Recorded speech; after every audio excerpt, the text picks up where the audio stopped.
Hey everyone, Wolf Lord Rho here. Today we discuss the charge of the White Scars during the Siege of Terra, and the effect the Primarchs have upon mankind. A spoiler warning to begin here, as the events we're discussing today are from the Horus Heresy Siege of Terra novel, The Lost and the Damned, by author Guy Hayley. As always, I really recommend you read the stories for yourself first, without spoilers, as that's the best way to enjoy the lore for yourself. But with that said, let's just jump straight in. Now, there are moments of the Horus Heresy that have echoed throughout the ages, moments that have stood the test of time, and moments that have defined legacies. For the White Scars, their charge and recapture of the Lion Gate spaceport was just that, a defining moment we anticipated throughout the entire series, eagerly awaiting to see it transpire during the siege. However, yet there were so many more moments that we never knew were going to happen during the siege that were equally as rewarding and character defining. And one of those was from a completely unheralded charge of the White Scars, much earlier in the siege. One of their many sallies across the wall to bring the fight to the enemy, where we got to see how close the bonds of brotherhood between the Primarchs had become. With the Solar War over, won by the traitors, the Siege of Terra truly began. The War Master's bombardment of the Emperor Aegeus thundered, and his forces began their assault. Siege camps began to be assembled at ritual locations surrounding the palace, and monumental siege towers began to arise. And it was here that Horus finally unleashed his legions, with the Death Guard making planetfall. And as their drop pod assault thundered towards the surface, Sanguinius stood upon the wall, refusing to listen to his sons to retreat to relative safety. For he had foreseen the charge of his brother, and that he would need him in the moments to come. "My lord," Ascalon began. He waved forwards the sanguinary guard to shield the Primarch. "We remain. My brother will need me," Sanguinius said, his voice still distant. Ascalon looked at Raldoron. "What do you foresee, father?" Raldoron asked quietly. "A need for assistance. The White Scars come." The scream of jets cut through the boom and thwack of the palace defences. High and pure, an orchestra of 1,000 engines, land speeders, jet bikes, gunships and attack craft. Over a narrow frontage of the defences, between two lesser towers to the south, a storm of white shapes dropped precipitously off the wall, then raced over the outworks towards the siege camp facing the Helios Gate. As soon as the threat registered, guns on the contravallation began firing again. Though their first volleys smacked harmlessly into the Aegeus, the White Scars were heading courageously into a solid enemy barrage. Sanguinius smiled as his brother roared by on an oversized jet cycle and tilted stubby wings in salute. Mortals ducked, so close to the ground were the White Scars flying. Once they were past the final line, they flew lower still, their contragravs sending up sprays of debris, and their plasma jets heating the air into a dancing shimmer. On and on the stream of attackers went, 1,000 warriors in white, all mounted, all shouting melodic Chagorian war cries. At the edge of the Aegeus, they split into multiple flights, hugging the ground, dodging between the wrecks of ships and armoured vehicles from earlier days of fighting. Starbursts of shrapnel detonated among them, swift lasers slashed out, unseating some of the Ordu. But the mass flew on, accelerating towards the enemy line until they were jinking blurs. The kilometres between the besiegers and the besieged were covered swiftly, and they were soon in range, firing their guns. The gunships pulling up to draw the enemy's attention, loop around and attack targets of priority.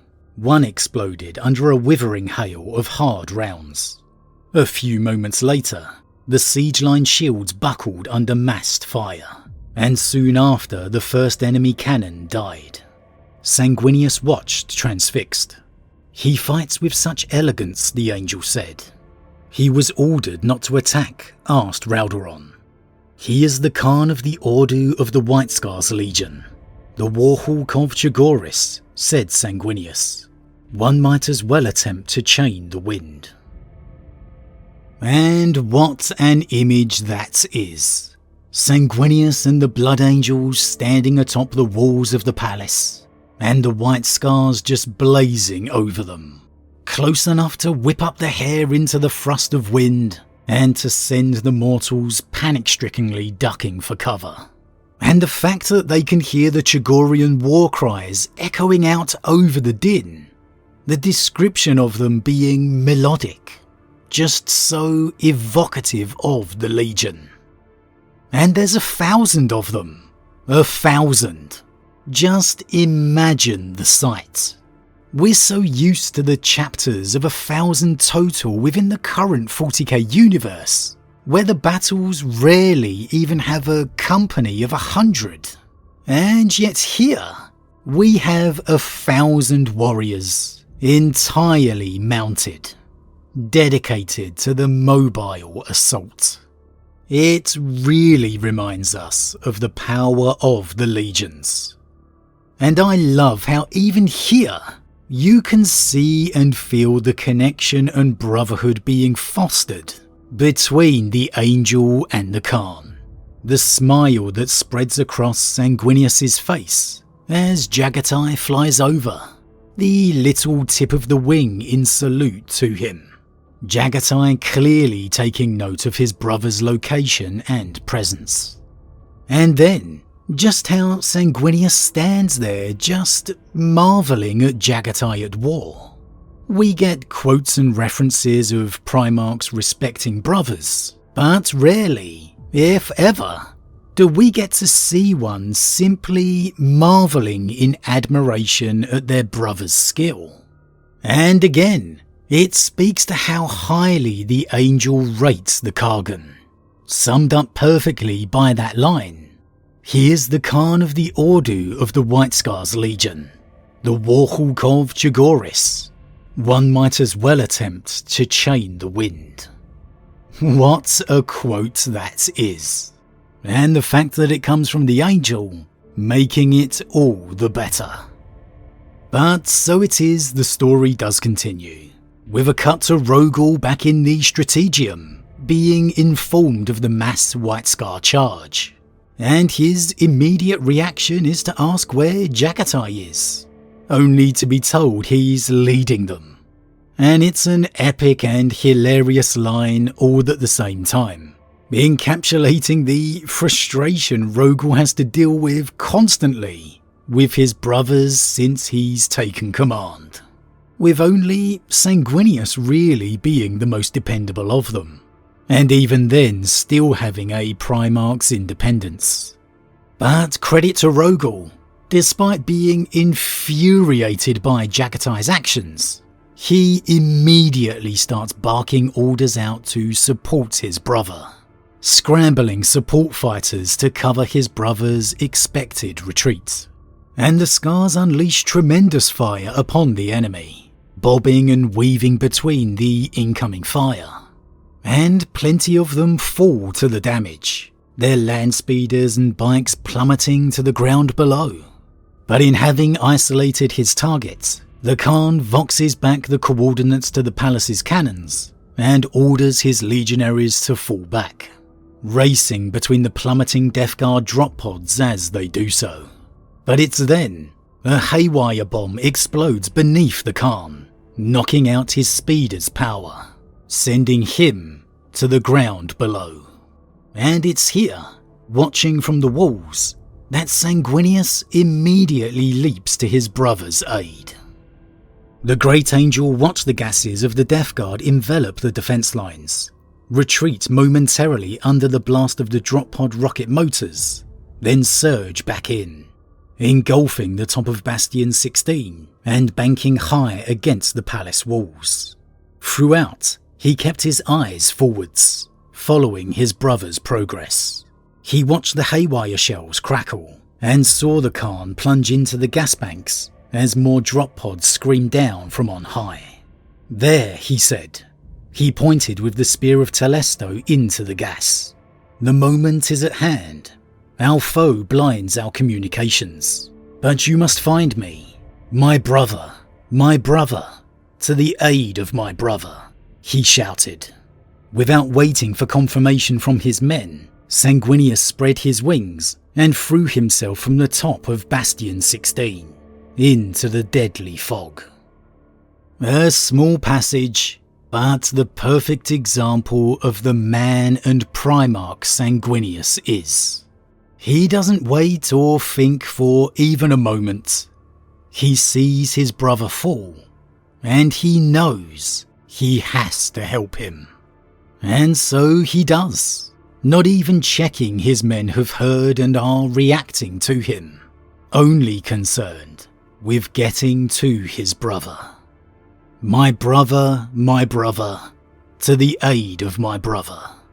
A line that echoes out across the wall, and a line that'll forever echo out across the lore. Just absolutely goosebump raising. Because not only is it the angel racing to save his kin, surrounded by insurmountable Death Guard numbers, not only is it the sons of Sanguinius racing to support their Primarch, it's every single soul who hears the call, raising and plunging towards the enemy as well. And this is the effect a Primarch has upon the people. Sanguinius's voice sliced through the muffling fog as if it were not there. My brother, to the aid of my brother. Katsuhiro snapped off shot after shot, leaving the traitor Space Marines to the attentions of the Blood Angels. He downed mutants, sickly men, and turncoat army soldiers. When the call went out, the Blood Angels looked out into the gas, following something he could not see. They stood from the wall as one, and leapt over the sloping rampart. Drive them back, roared their sergeants. Into them, for the Emperor, for Sanguinius. Caught up in their bloodlust, the Nagandan conscripts rose alongside the Blood Angels and charged after them. Katsuhiro ran behind a line trooper of the 9th Legion, snapping off optimistic shots and jabbing with his bayonet. The Blood Angel smashed his way through the lesser humans of the enemy, his fists alone enough to slay the rabble with single blows. He saved his bolts for his traitor kin. The Primarch, I see the Khan, someone called. Horus's wretches parted for a moment, and Katsuhiro saw a line of Death Guard forming up ahead. Raised above them, on a pile of corpses, was a giant in white. Another Primarch, the Warhawk himself. The Khan was utterly different to his brother Sanguinius, yet fundamentally the same. Like the Great Angel, he was forged of high science and lost arts. Like Sanguinius, he inspired dread and awe in Katsuhiro in equal measure. But where Sanguinius recalled higher, more refined creatures than men, and so inspired humanity to excel, the Khan was a being of caged lightning. He was a storm's fury poured into the shape of a man. Where calmness and a near-holy beauty radiated from the angel, the Warhawk was a restless wind that filled Katsuhiro with the need to rush forwards, to charge through the enemy, to ride them down and never stop moving, to doubt all, to know all, to laugh and live fully through the best of times and the worst of times, and then, at the last, to greet death with a defiant smile. To the Khan, for the Emperor, the Blood Angel shouted. Oh, what a moment.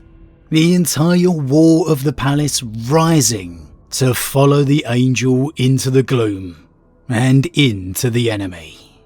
The first arrival of traitor Astartes, monstrous traitor Astartes in the Fallen Death Guard at that, and yet there is absolutely no hesitation from anyone.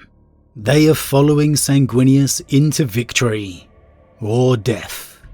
This is what the Primarchs were made for, and this is the angel at his pinnacle, inspiration incarnate.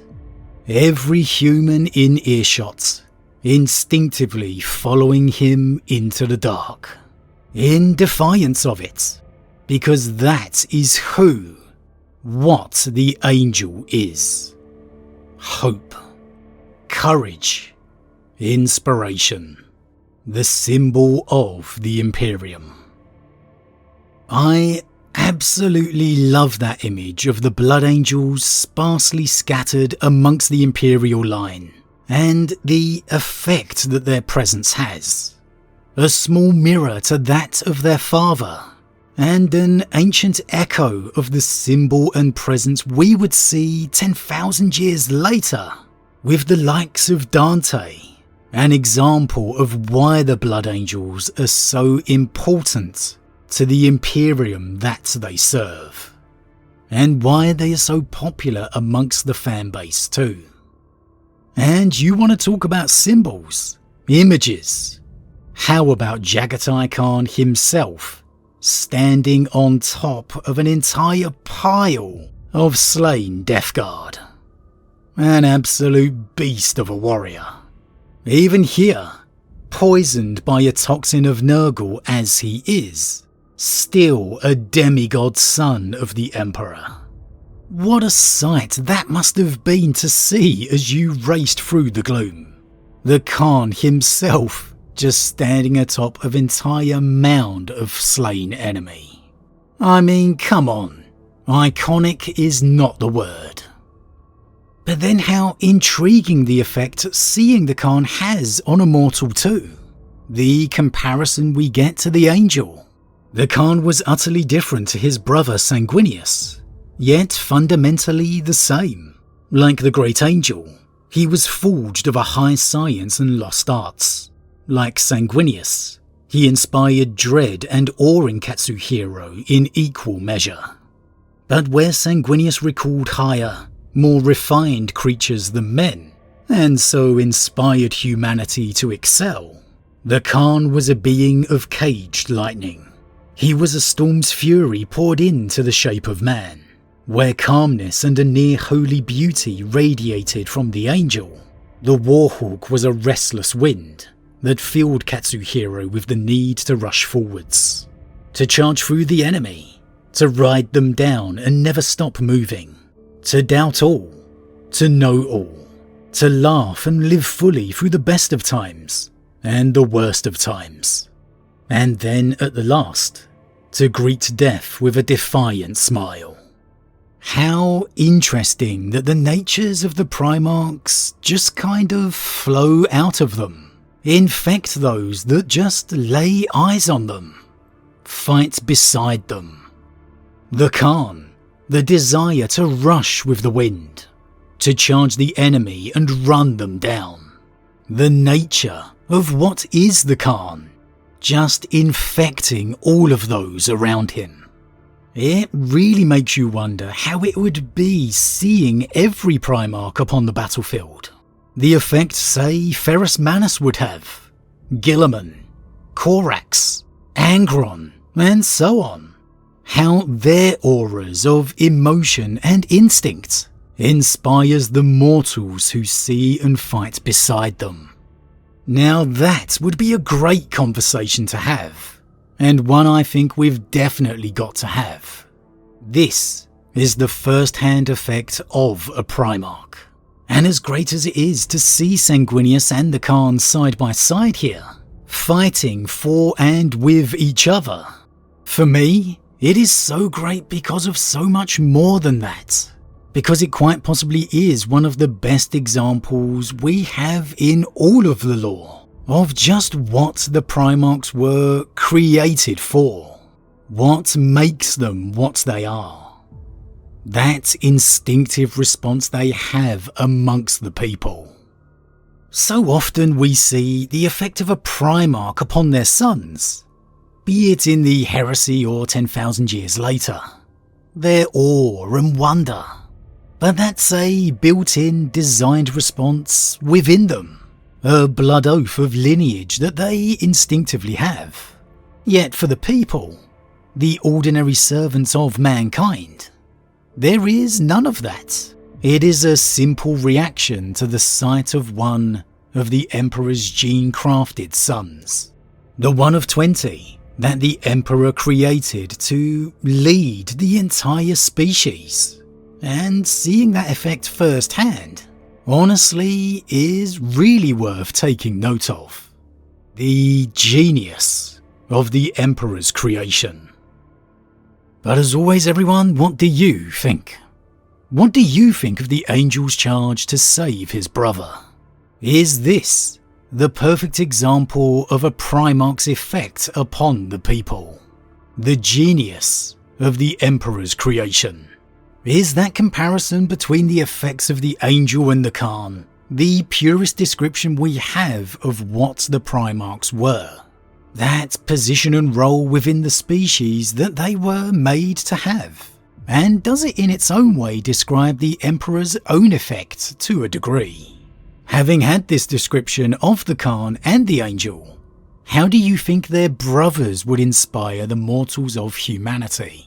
Are there any others who would have such an immediate and profound effect upon the people? Or is it the same across all 20 of them? And do you think this reveals how the Primarchs could have had a role after the Crusade too? Or does it actually show how they couldn't have? That maybe they were only designed for war? As always everyone, leave your thoughts in the comments below. A huge thank you to all my subscribers, your support truly means a lot to me, it really does. If you're new, please consider subscribing to help the channel grow. And if you enjoyed this particular vid, then why not drop a like on it too. But with that said, I am off, and I'll see you all again real soon.